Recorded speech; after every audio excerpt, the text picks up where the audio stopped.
치열했던 한미 안보회의가 종료되었습니다. 미국은 왜 공동 기자회견을 전격 취소해버린 것일까요?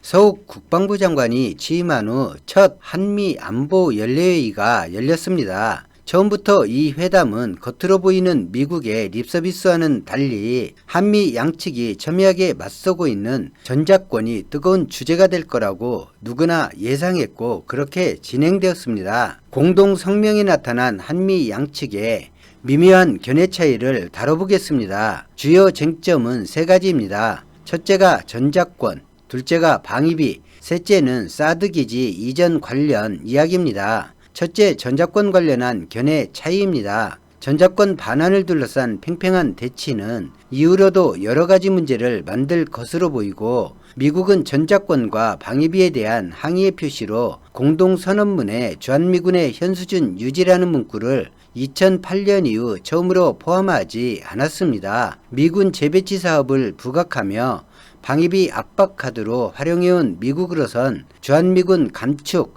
혹은 철수 카드를 지속해서 사용하겠다는 의지를 보인 것입니다. 감축하든 철수를 하든 군사 강국인 한국이 이를 걱정할 필요는 없습니다. 이와 관련해 한국 국방부는 큰 의미가 없다고 일축하면서 주한미군의 감축을 시사한 것이라고 보지 않는다는 담담한 견해를 밝혔습니다. 이런 한국의 태도는 미국의 당혹감으로 다가옵니다. 그리고 문구가 삭제된 것에 오히려 미국 하원에서 즉각 반발이 나왔는데 애덤 스미스 미 하원 군사위원장은 지난 12년간 한미 안보협의회 공동성명에 명시됐던 주한미군 현 수준 유지 문구가 올해 성명에 포함되지 않은 데 대해 실망과 우려를 표명했습니다. 주한미군 병력의 임의적 감축에 미 의회는 초당적으로 반대한다는 태도를 재확인했습니다. 미국 내에서도 동맹인 한국에서 나타나는 아마 이런 상황에 에스파도 죽을 맛일 것입니다. 그만큼 미국 주장이 정당성이 없다는 것입니다. 주한미군 감축과 철수보다 더 큰 카드는 미국이 지니고 있지 못합니다. 이번 회담에서 미국은 전작권 반환은 조건부 검증이란 기존 태도를 재확인했습니다. 이전 정권의 잘못된 안보와 주권의식으로 약속해버린 조건이 미국의 만능 열쇠로 작동하는 모습을 적나라하게 보여주고 있습니다. 박근혜 전 대통령은 교도소에서나마 자신이 무슨 짓을 저질렀는지 알고나 있을까요? 아니면 행여나 전작권이 한국으로 넘어와 북한이 침략할까 전전긍긍하고 있을까요? 최근 한국의 전작권에 대한 속내를 보여주는 전작권 반환과 관련한 에스파 미국 국방부 장관의 인터뷰가 있었습니다. 전작권 반환 요구는 미국과 주한미군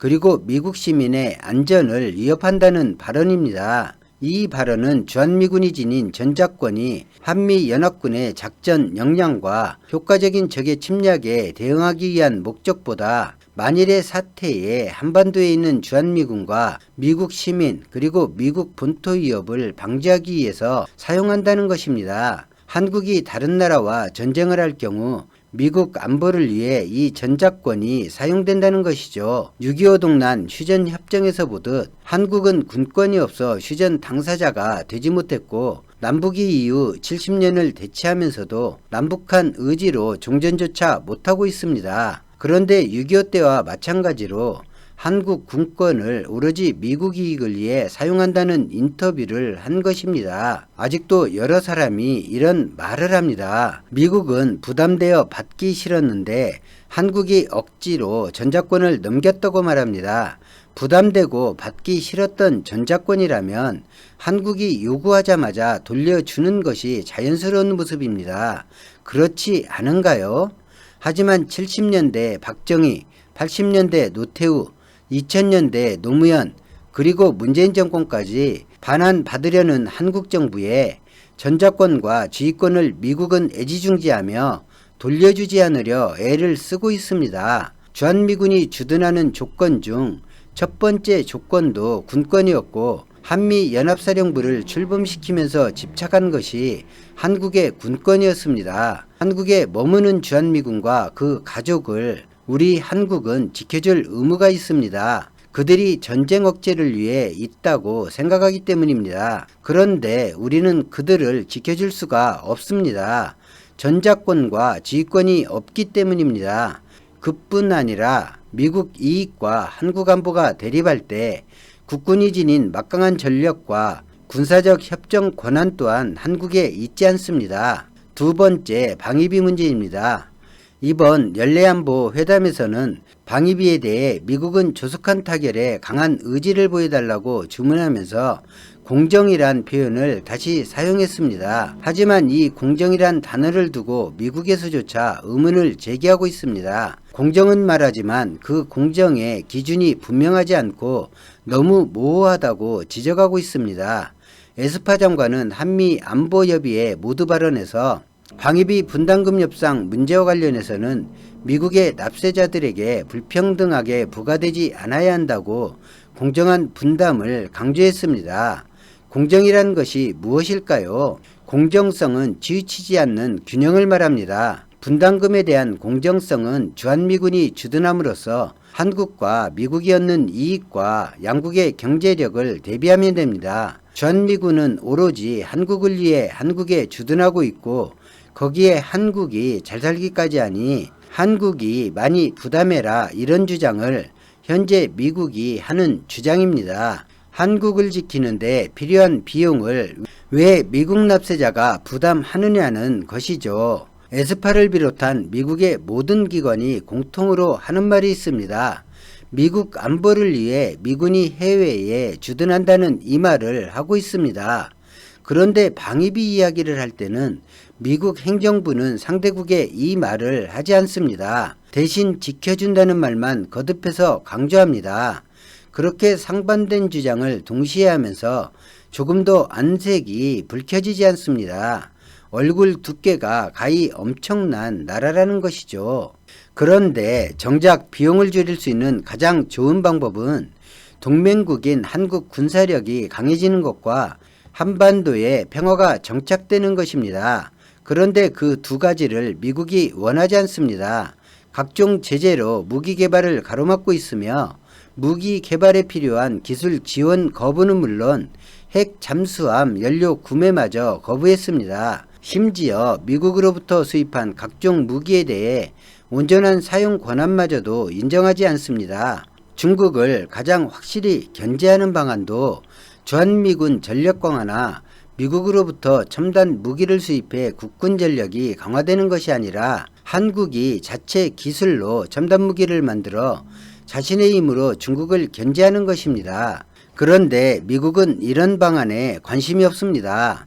미국 무기 종속에서 벗어나지 않기를 바라고 계속해서 미국 무기를 더 많이 사주는 것에만 관심이 있습니다. 중국과 북한의 협상을 적극적으로 하기보다 한반도와 동아시아의 갈등이 지속하길 바랍니다. 결국 갈등 지속을 위한 돈을 더 내고 거기에다가 대중국 군사적 행동까지 미국과 함께하며 제대로 엮기라고 주장하고 있는 것이죠. 마지막으로 세 번째, 사드 문제가 보입니다. 사드 기지를 운영하는데 물자 공급 등 애로사항이 많다는 건 어제 오늘의 일이 아닙니다. 성주에 있는 사드 포대의 식량과 보급 물자는 30km 떨어진 캠프 캐럴에서 지원받는데 현재 사드 배치를 반대하는 시위대에 육상 보급로가 차단돼 헬기로 물자를 공급하는 실정입니다. 이전처럼 사드 반대 주민을 빨갱이로 몰아붙여 미국을 옹호해주지 않는 것에도 불만인데 설치 후 부대 운영에도 어려움이 있으니 그렇겠지만 어떤 분은 그러더군요. 한국의 겨울 날씨를 산에서 견딜 만큼 미국은 준비되어 있지도 절박하지도 않다고 말이죠. 한국 국방부의 국문 성명에는 양국 장관은 성주 사드 포대의 안정적인 주둔 여건을 마련하기 위해 장기적인 계획을 구축하기로 했다고 기술되어 있습니다. 그러나 미국 국방부의 성명에는 성주 기지 대신 캠프 캐럴이 있는 사드 포대의 안정적인 주둔 여건을 마련하기 위한 장기적 계획으로 되어 있습니다. 그러니까 한국 국방부 한글 성명서에는 현재 성주기지 사드 포대의 발전 방안이라며 사드 포대의 기지 변동이 없는 반면 미국 측 발표문에는 성주가 빠지고 30km 떨어진 미군 기지 캠프 캐럴로 돼 있는 것입니다. 이를 두고 미국 전문가들은 캠프 캐럴로 사드를 이동하려 하는 것이 아닌가 하는 전망을 하고 있습니다. 캠프 캐럴로 사드가 이동된다면 소송리 주민들은 다툼을 끝내고 맘 편히 잠들겠지만 캠프 캐럴 주변 주민은 어떤 반응을 보일까요? 결말을 예단할 수는 없지만 사드가 지닌 군사적 가치가 현재 있는 산에서 최대 가치를 지닌다 판단해 반발을 무릅쓰고 거기에 기지를 세운 것인데 평지인 미군 기지로 사드를 옮긴다면 제대로 된 사드 효용성이 유지될까 궁금해집니다. 전작권 반환도 방위비 협상도 사드 기지 이전도 어느 것 하나 쉬운 일이 없습니다. 그리고 서훈 안보실장이 미국에서 백악관 안보보좌관과 폼페이오를 만나고 있습니다. 미국이 질릴 만큼 계속 두드리고 있습니다. 두드리는 이유는 한반도 평화와 올바른 한미동맹 구축이 목적입니다. 미국 국방부 장관 에스파는 회담 후 공동 기자회견을 취소해버렸습니다. 미국 이익을 위해 주한미군이 주둔하는 것도 사실이고 전작권은 한국의 주권이기 때문에 이 문제로 한미 국방장관이 서로 다른 견해를 보이는 모습이 부각되는 걸 원치 않기 때문입니다. 기자회견에서 기자들의 질문에 당당할 수 없기 때문입니다. 지금 한국은 세계 최강 미국과 굽힘없는 대등한 외교를 하고 있습니다. 그러면서도 두드러진 불협화음을 내지 않는 명분에서 앞서 있는 외교를 하고 있습니다. 깨어있는 국민은 이를 강력히 지지할 것입니다. 오늘 영상은 여기까지입니다. 고맙습니다.